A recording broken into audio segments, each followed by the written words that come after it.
Hi friends, Kubi ಕಿಚನ್ಗೆ ಸ್ವಾಗತ. ಇವತ್ತು ಮಾವಿನಕಾಯಿ ಸೀಸನ್ ಇರೋದ್ರಿಂದ ಇವಾಗ ಮಾವಿನಕಾಯಿ ಹಾಕ್ಬಿಟ್ಟು ಚಿತ್ರಾನ್ನ ಮಾಡ್ತಾಯಿದ್ದೀನಿ.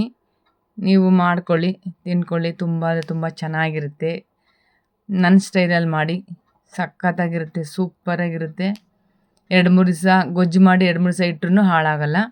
ಈಗ ದೊಡ್ಡದೊಂದು ಕಡಾಯಿ ತೊಗೊಂಡು ಒಂದು 4 ಟೇಬಲ್ ಸ್ಪೂನಷ್ಟು ಆಯಿಲ್ ಹಾಕ್ಕೊಂಡು ಅದಕ್ಕೆ ಒಂದು ಅರ್ಧ ಟೇಬಲ್ ಸ್ಪೂನ್ ಸಾಸಿವೆ, ಜೀರಿಗೆ, 1 ಟೇಬಲ್ ಸ್ಪೂನು ಕಡಲೆಬೇಳೆ, 1 ಟೇಬಲ್ ಸ್ಪೂನ್ ಉದ್ದಿನಬೇಳೆ, 1 ಟೇಬಲ್ ಸ್ಪೂನ್ ಹಾಕ್ಕೊಂಡು ಚೆನ್ನಾಗಿ ನಿಧಾನಕ್ಕೆ ಚಿಕ್ಕ ಊರಿನಲ್ಲಿ ನೀಟಾಗಿ ಫ್ರೈ ಮಾಡಬೇಕು.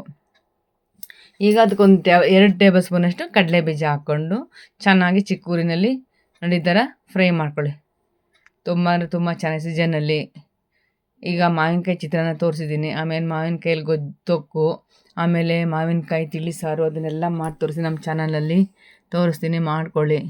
ನಮ್ಮ ಚಾನಲ್ ಇನ್ನೂ ಸಬ್ಸ್ಕ್ರೈಬ್ ಆಗಿಲ್ಲ ಅಂದರೆ ಸಬ್ಸ್ಕ್ರೈಬ್ ಮಾಡ್ಕೊಳ್ಳಿ ಬೇಗ. ಈಗ ಈ ಥರ ಚಿಕ್ಕ ಊರಿನಲ್ಲಿ ಚೆನ್ನಾಗಿ ನೋಡಿ ಈ ಥರ ಕೆಂಪಾಗೋವರೆಗೂ ಚೆನ್ನಾಗಿ ಹುರ್ಕೋಬೇಕು. ಈಗ ಕರಿಬೇವಿನ ಸೊಪ್ಪು ಹಾಕ್ಕೊಂಡಿದ್ದೀನಿ, ಅದು ಫ್ರೈ ಆಗಿದೆ. ಇವಾಗ ದೊಡ್ಡ 4 ಈರುಳ್ಳಿನ ತೊಗೊಂಡಿದ್ದೀನಿ. ಈ ಥರ ಚಿಕ್ಕದಾಗಿ ಕಟ್ ಮಾಡ್ಕೊಂಡಿದ್ದೀನಿ. ಅದನ್ನು ಈ ಒಗ್ಗರಣೆಗೆ ಹಾಕ್ಕೊಂಡು ಚೆನ್ನಾಗಿ ಫ್ರೈ ಮಾಡ್ಕೊಳ್ಳಿ. ಸಖತ್ತಾಗಿರುತ್ತೆ. ಈ ಚಿತ್ರಾನ್ನಕ್ಕೆ ಈರುಳ್ಳಿ ಹಾಕ್ಕೊಂಡ್ರೆ ಗೊಜ್ಜು ಜಾಸ್ತಿ ಆಗುತ್ತೆ ಮತ್ತು ಟೇಸ್ಟು ಚಿತ್ರಾನ್ನ ತುಂಬ ಚೆನ್ನಾಗಿರುತ್ತೆ. ಇವಾಗ ಇದಕ್ಕೆ ಒಂದು ಚಿಕ್ಕ ಟೇಬಲ್ ಸ್ಪೂನಷ್ಟು ಅರಿಶಿನ ಪುಡಿ ಹಾಕ್ಕೊಂಡು ಇದನ್ನು ಕೂಡ ನೀಟಾಗಿ ಈ ಥರ ಫ್ರೈ ಮಾಡ್ಕೊಳ್ಳಿ. ಮಾವಿನಕಾಯಿ ಸೀಸನಲ್ಲಿ ತುಂಬ ಚೆನ್ನಾಗಿರುತ್ತೆ. ಇವಾಗ ಒಂದು ಚಿಕ್ಕ ಜಾರ್ ತೊಗೊಂಡು ಒಂದು 5-6 ಬೆಳ್ಳುಳ್ಳಿ, ಒಂದು 5-6 ಪೀಸು ತೆಂಗಿನಕಾಯಿ, ಒಂದು 6-7 ಹಸಿಮೆಣಸಿನ್ಕಾಯಿ ಹಾಕ್ಕೊಂಡು 1 ಟೇಬಲ್ ಸ್ಪೂನು ಉಪ್ಪು ಹಾಕ್ಕೊಂಡು ಇದನ್ನು ತರಿಯಾಗಿ ರುಬ್ಕೋಬೇಕು. ನೀಟಾಗಿ ಪೇಸ್ಟ್ ಮಾಡ್ಕೋಬಾರ್ದು, ತರಿಯಾಗಿ ರುಬ್ಕೊಳ್ಳಿ. ನೀರು ಹಾಕ್ಬಾರ್ದು. ಈ ಥರ ನೋಡಿ ಪೇಸ್ಟ್ ಮಾಡ್ಕೋಬಾರ್ದು. ಈ ಥರ ಇದೇ ರೀತಿಯಾಗಿ ತರಿಯಾಗಿ ರುಬ್ಕೋಬೇಕು.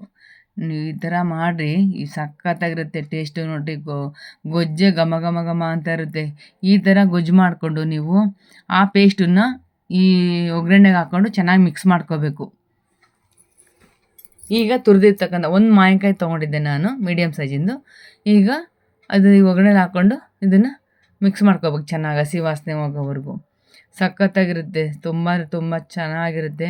ಈ ಥರ ಗೊಜ್ಜು ಮಾಡಿ ಒಂದು ಬಾಕ್ಸನಲ್ಲಿ ಒಂದು 4-5 ದಿವಸ ಇಟ್ಕೊಂಡ್ರೂ ಹಾಳಾಗಲ್ಲ. ಒಂದು ವಾರ ಇಟ್ಕೊಂಡ್ರೂ ಕೂಡ ಹಾಳಾಗಲ್ಲ. ತುಂಬ ಅಂದರೆ ಚೆನ್ನಾಗಿರುತ್ತೆ. ಆಮೇಲೆ ನಾನು ಒಂದು 4 ಜನಕ್ಕೆ ಆಗೋವಷ್ಟು ರೈಸ್ ಮಾಡ್ಕೊಂಡಿದ್ದೆ. ಈ ಗೊಜ್ಜಿಗೆ ರೈಸ್ ಹಾಕ್ಕೊಂಡು ಚೆನ್ನಾಗಿ ಮಿಕ್ಸ್ ಮಾಡಬೇಕು ನೀಟಾಗಿ.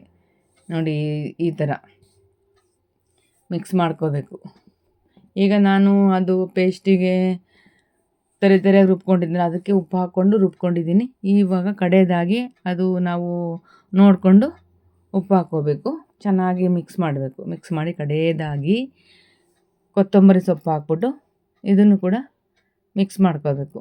ಈ ಥರ ಮಾಡಿರಿ ಫ್ರೆಂಡ್ಸ್, ಸಖತ್ತಾಗಿರುತ್ತೆ. ಟೇಸ್ಟ್ ಮಾತ್ರ ಸೂಪರಾಗಿರುತ್ತೆ. ಗೊಜ್ಜು ಒಂದು ವಾರ ಇಟ್ಕೊಂಡು ಹಾಳಾಗಲ್ಲ. ಟೊಮೊಟೊ ಹಾಕಿರಲ್ವಲ್ಲ, ಸಖತ್ತಾಗಿರುತ್ತೆ. ಮಾವಿನಕಾಯಿ ಚಿತ್ರಾನ್ನ ಹುಳಿ ಆಗಿ ಸಖತ್ತಂದರೆ ಸೂಪರಾಗಿರುತ್ತೆ. ಮಾಡ್ಕೊಳ್ಳಿ, ತಿನ್ಕೊಳ್ಳಿ. ತುಂಬ ಚೆನ್ನಾಗಿದೆ. ನೋಡಿರಿ ಎಷ್ಟು ಚೆನ್ನಾಗಿದೆ. ನೋಡ್ತಾಯಿದ್ರೆ ಬಾಯಲ್ಲಿ ನೀರು ಬರ್ತಾಯಿದೆ. ಮಾಡ್ಕೊಳ್ಳಿ. ಕಮೆಂಟಲ್ಲಿ ಹೇಗೆ ಬಂತು ಅಂತ ತಿಳಿಸ್ರಿ. ಈಗ ನಾನು ಮಾವಿನಕಾಯಲ್ಲಿ ಚಿತ್ರಾನ್ನ ಮಾಡಿ ತೋರಿಸಿದ್ದೀನಿ. ಇದರಲ್ಲೇ ತಿಳಿ ಸಾರು ಮತ್ತು ತೊಕ್ಕು ಮತ್ತು ಗೊಜ್ಜು ಎಲ್ಲ ಥರನೂ ಮಾಡಿ ತೋರಿಸ್ತೀನಿ. ನಮ್ಮ ಚಾನಲ್ ಸಬ್ಸ್ಕ್ರೈಬ್ ಮಾಡ್ಕೊಳ್ಳಿ. ಹೇಗಿದೆ ಅಂತೆಲ್ಲ ಕಮೆಂಟಲ್ಲಿ ತಿಳಿಸೋದನ್ನು ಮಾತ್ರ ಮರೆಯಬೇಡಿ. ನಿಮ್ಮ ಫ್ಯಾಮಿಲಿ ಫ್ರೆಂಡ್ಸ್ ಜೊತೆ ಶೇರ್ ಮಾಡೋದನ್ನು ಮರೆಯಬೇಡ್ರಿ. ಈಗ ಎಲ್ಲ ರೆಡಿ ಆಗಿದೆ. ಈಗ ಸರ್ವಿಂಗ್ ಪ್ಲೇಟಿಗೆ ಸರ್ವ್ ಮಾಡ್ತಾಯಿದ್ದೀನಿ. ಈ ವಿಡಿಯೋ ಇಷ್ಟ ಆದರೆ ಲೈಕ್ ಮಾಡಿ, ಶೇರ್ ಮಾಡಿ, ಸಬ್ಸ್ಕ್ರೈಬ್ ಮಾತ್ರ ಮರಿಬೇಡಿ.